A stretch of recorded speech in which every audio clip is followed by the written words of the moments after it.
और एक विश्वास के साथ आप लोगों से कहना चाहूंगा, जितने लोग आस्था पर कथा सुन रहे हो, जितने फेसबुक यूट्यूब पर सुन रहे हो, और जितने लोग मालेगांव की ये पवित्र भूमि पर बैठकर कथा सुन रहे हो, एक दिल से कहूं आप लोगों से, आप स्वीकार करिएगा, दुख की घड़ी में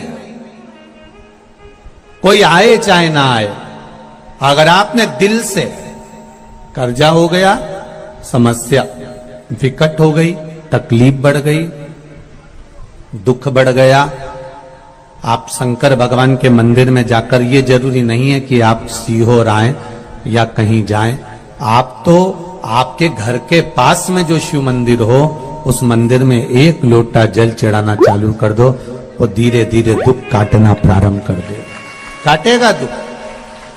बस जल चढ़ाने का एक नियम है शिव जी का।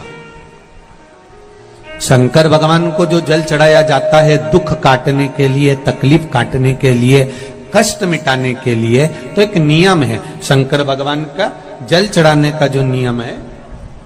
जैसे ये गौल जलाधारी है, यहां से पानी गिरता है, ये शिवलिंग है, ये दो जो भगवान का पानी जहां बहकर जाता है ये गोल में से, तो यहां जो स्थान है, ये सीधे भाग पर गणेश जी विराजमान है, लेफ्ट भाग में कार्तिकेय जी है, बीच में एक मोटी सी लाइन होती है जहां अशोक सुंदरी है, ऊपर से जो बूंद बूंद पानी गिर रहा है वो शंकर भगवान की 5 लड़कियां हैं, जया, विषहरा, शामलीबारी, दौतली और देव।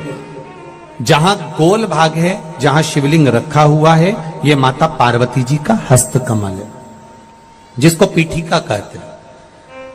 महाराज, जल चढ़ाने का नियम है, जब हमारे ऊपर दुख होता है, तकलीफ होती है, कष्ट होता है, बड़ी दिक्कत परेशानी होती है, तो हम जल चढ़ाते हैं। तो उस जल को चढ़ाने का नियम है, पहले गणेश जी का स्थान, कार्तिकेय का स्थान, अशोक सुंदरी की जगह, फिर माता पार्वती की पीठिका, उसके बाद जलाधारी को स्मरण कर कर जल धीरे धीरे शंकर भगवान पर छोड़ा जाता है। जब धीरे धीरे शिव जी पर जल चढ़ाएं, उसके बाद में आप अपने मन की कामना जब जल चढ़ाते जाएं और बाबा से कहते जाएं, बाबा रोज कामना कहने की जरूरत नहीं है, एक बार आप कामना करो और उसके बाद जल चढ़ाना प्रारंभ करो, और उसको कहना जरूर, तेरे दरबार से कोई खाली नहीं गया मेरे शंभू, मैं नहीं जानती, मैं तो इतना जानती हूं कि कंकर शंकर है और तू सुनता जरूर है। ब्रह्मा ब्रह्म लोक में है, भगवान विष्णु वैकुंठ लोक में है, पर मृत्यु लोक में मेरा देवाधिदेव महादेव है, मेरी सुनेगा जरूर। और बाबा से विनय कर कर आप आइए। जल चढ़ाने का नियम, अगर दुख है, तकलीफ है, कष्ट है तो ऐसे चढ़ा दो, और अगर मन कर रहा है डायरेक्ट शिव जी पे चढ़ाना हो तो तुम्हारी मर्जी, उसमें कोई मना नहीं। शिव तत्व किसको कहते हैं? शंकर का गुणगान, शिव का स्मरण, भगवान शंकर का मंत्र जाप किसको कहते हैं? ये वही समझ सकता है जिसके भीतर शिव समाया होगा। और एक विश्वास के साथ आप लोगों से कहना चाहूंगा, जितने लोग आस्था पर कथा सुन रहे हो, जितने फेसबुक यूट्यूब पर सुन रहे हो, और जितने लोग मालेगांव की ये पवित्र भूमि पर बैठकर कथा सुन रहे हो, आप दिल से उसकी कथा सुनना। इस वाणी का, इस व्यासपीठ का एक शब्द हो सकता है, हॉस्पिटल में पड़ा हुआ कोई व्यक्ति, कर्जे में डूबा हुआ कोई व्यक्ति, गलत व्यसन में पड़ा हुआ कोई व्यक्ति को आपके द्वारा निकली हुई वाणी से भी बाहर निकाल सकता है। जैसे उस मां को कहा किसी ने, सीहोर वाला महाराज कहता है एक बार चले तो जा शंकर जी के मंदिर में, उसने पत्र भी लिखा।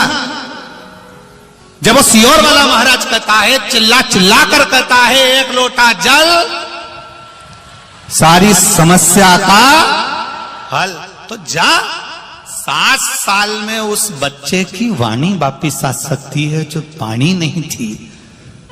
जब वो वाणी मेरा महादेव दे सकता है, वो देखो उस माँ के चेहरे की खुशी, उस माँ के चेहरे की रौनकता, जिसका बेटा 7 साल बाद बोला हो, उसका आनंद देखिए कि कितना होगा,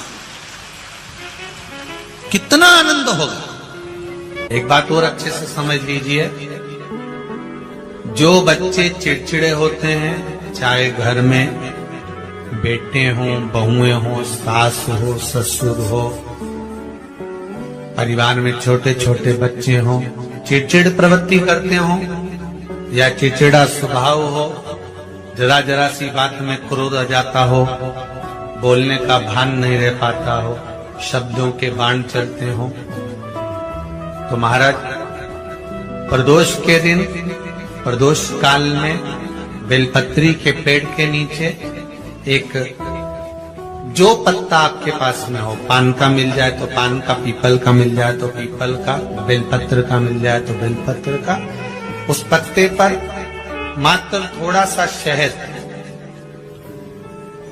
और 7 दाने चावल के रखकर घी का दिया लगा दो महाराज, और थोड़ा सा जल हाथ की अंजलि में लेकर भगवान देवाधिदेव महादेव का स्मरण कर कि इस बेलपत्री के वृक्ष के नीचे माता लक्ष्मी, पार्वती, सरस्वती विराजमान है।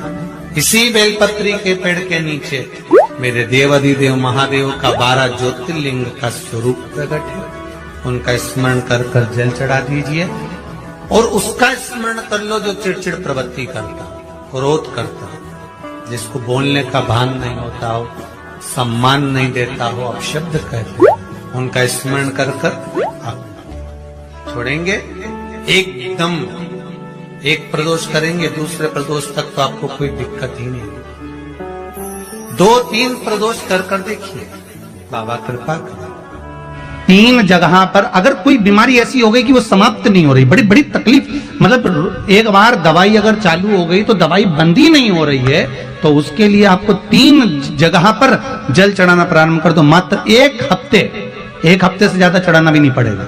जैसे 1 हफ्ते आप टेबलेट लेते हो, गोली लेते हो, 1 हफ्ते चढ़ाना प्रारंभ कर दो। सबसे पहले बेलपत्री के पेड़ के नीचे क्या करना है, जल का पात्र लेना है, उसमें 2 दाने चावल के डालना, 2 दाने अक्षत के डालिए। पहले बेलपत्री के पेड़ के नीचे जाओ, वहां जल चढ़ाओ, फिर जाइए पीपल के वृक्ष के नीचे, वहां जल चढ़ाइए। आखिरी में या तो शमी के नीचे या फिर आंवले के नीचे, इन दोनों में से कोई एक वृक्ष जिसके नीचे। पर 1 हफ्ते अगर आपने आंवले में चढ़ाया है तो आंवले में ही चढ़ाना, शमी में चढ़ाया है तो शमी में चढ़ाना है। ये बदल के मत चढ़ाना कि आज मैं शमी में चढ़ा देती हूँ, कल आंवले में चढ़ा दूंगी, ऐसा नहीं। शंकर भगवान पे चढ़ा हुआ जल जो बहकर जाता है उसको 3 जगह पर जरूर लगाना चाहिए। ध्यान से सुनिएगा। 9 ग्रह जो शरीर पर राहु, केतु, मंगल, बुध, शनि परेशान करते हैं, उसकी समाप्ति के लिए शिव पर चढ़ा हुआ जल नैनों पर, कंठ पर, मस्तिष्क पर, 3 जगह पर, जिसके प्रतिदिन